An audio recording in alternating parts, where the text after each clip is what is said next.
Live from downtown Detroit, home of WDIV and Click on Detroit, Local 4 News at 6 starts now.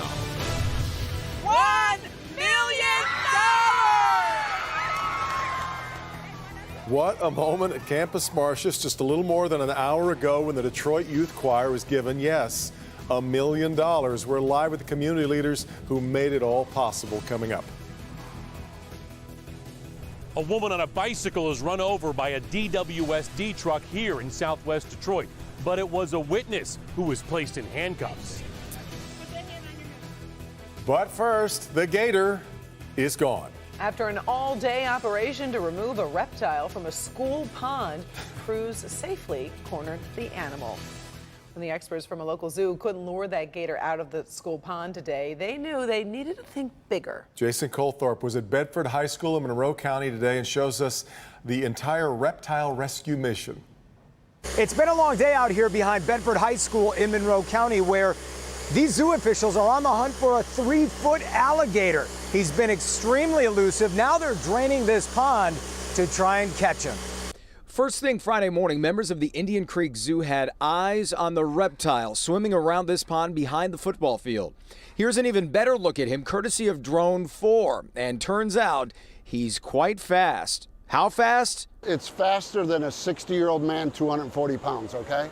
I went in the water, I tried to do everything, and it's quicker than me. That's Joe Garverick. He runs the zoo and this search, which is now in day 2. There's 1,000 kids around here. We came last night to check, and there was kids all over, and you don't want somebody to grab it and get bit.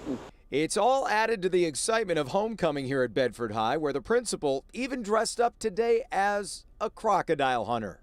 I never thought I would have an alligator situation, but I'm also not surprised to have something that I haven't ever thought about. Now back to the hunt. Almost immediately, they realized they needed to drain this pond. The receding water slowly revealed turtles, a tire, even a bicycle, but no gator. We are going to get this thing tonight.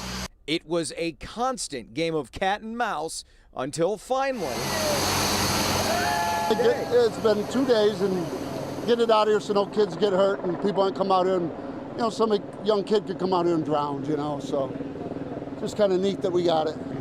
So after a 5.5-hour fight today, pretty much draining this pond entirely, they finally caught what looks like an American alligator. It'll now go to the Indian Creek Zoo, where it will live out its days. We're in Lambertville today. Jason Colthorpe, Local 4.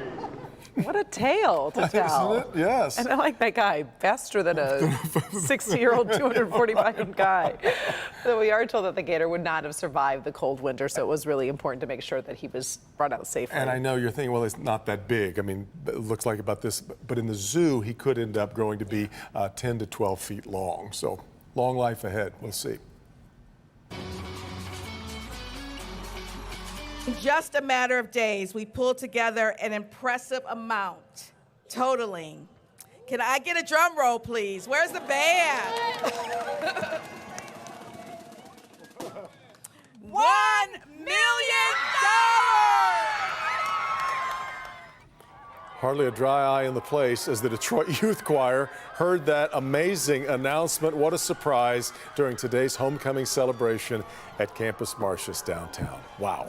So impressive, so exciting. Paula Tubman and Kimberly Gill are live downtown with the story of who made this $1 million donation possible. Good evening. Hi, guys. Hi, good evening, Karen and Devin. Yeah, what a moment. It was electric. Electric is right. I mean, not a dry eye really out here, including my own. I know. Just having the opportunity to cover these guys for the past month now and to see it all the way through to this. Detroit, so philanthropic. I'm so happy and proud of my city. You know what you were saying, that when you were in LA, you were in a cocoon. You didn't realize the massive support, the buildings lit up in purple, jolly green, and the purple shirt. Yeah, so they pulled together $1 million, right? No small feat. Crazy, right? Yeah, lots of people are saying, where does this money go? How are they going to spend this money? So let's explain this by taking you back to the moment. Many of the members of the Detroit Youth Choir could tell something was in the air. You could see it on their faces. And then the big announcement. $1 million! I remember when we were in that tiny church in the basement, and it was such a small group, like 12 of us, and now about this feat for just a moment. A plethora of partners who pulled together to give these kids gold. Skillman Foundation, Kresge, Kellogg, Ballmer Group, Community Foundation for Southeast Michigan, Fisher Foundation, Bank of America, Huntington Bank, Dakota Integrated Systems, the Titans of Michigan, paying homage to the Titans of Michigan. I think that what we saw from these young people is what we see every single day, that they're genius that exists here. And we didn't want anybody in this country to believe that our children weren't winners. But this is not cash money in the hands of these stars. It is bigger than that. This is an endowment to keep this great organization great. There are 52 of thousands of children across Detroit who are doing amazing things, and we want to make this statement. We want the Detroit Youth Choir to be around for a long time so that they would have resources every single year on a steady basis that would allow them to serve children for generations. Hey, we get that building. Let's go. We need our building. We need some transportation out here. We need funding just for these young people, our staff, everybody, you know, and now we have that. With everybody behind us, I just want to thank you. It just, thank you. Yeah, you know, you can really feel the emotion in the air into a nonprofit. This is incredible. When you talk about an endowment, this is not seed money. This is a full-grown tree. And these guys, you know, people are going to jump on board to help them with their capital campaign. That's right. But this money is going to be put in a fund, and it's going to be there to seed their projects for many years to come. Incredible. Incredible is right, and the children are so deserving, and Anthony White and all he has done, he's like a father figure for a lot of these kids. It just couldn't happen to a better group. Great job, by the way. Thank you so much. Guys, we're going to send it back to you in the studio. Karen and Devin, back to you guys. Just so great to watch the way the whole city has really got behind them, and it was on great display today. It was packed down there. You guys. Day they'll always remember. Yeah. All right, thanks you two. Well, it was a perfect day in a lot of ways around Campus Martius. It really was, that beautiful blue sky, and it looks like we're going to have another great day tomorrow, right, Ben? Definitely a summer feel. Karen and Devin, we got the humidity already in place. Temperatures have inched up, but we're going to see them even higher as we go into tomorrow. We're still hanging out in the 80s right now, and you can see the sky's getting a little bit dark in some spots out there in Mount Clemens. We're not anticipating any rain tonight, but tomorrow we could be seeing a shower as we get into the afternoon. The rest of the evening, we're looking for muggy and mild conditions, generally in the 70s. So it is going to have a summer feel to this Friday night. And then as we turn our attention to the last part of the weekend, we've got quite a bit of rain. Most of that is going to be west and south, or I should say west and north of us, but there could be 2 to 3 inches of rain falling in parts of Michigan. North zone may get in on some of that. We'll look at totals and timing in just a few minutes, guys. An East Point woman accused of stealing thousands of dollars from the charity where she worked is in court. Susan Jack charged with embezzlement. She allegedly stole $23,000 from the charity organization, the Oddfellows. We're told Jack wrote herself checks and cashed them, writing things like vacation in the memo line. Jack's scheduled to be back in court again next month. A Detroit water and sewage worker is accused of hitting a bicyclist while behind the wheel of a city truck. When a witness pulled out his cell phone to capture what happened, he says he was the one put in handcuffs. It all happened on Verner Highway near West Grand Boulevard in southwest Detroit, and our Sean Lay is there right now. The Water and Sewage Department, Sean, has now launched an investigation here.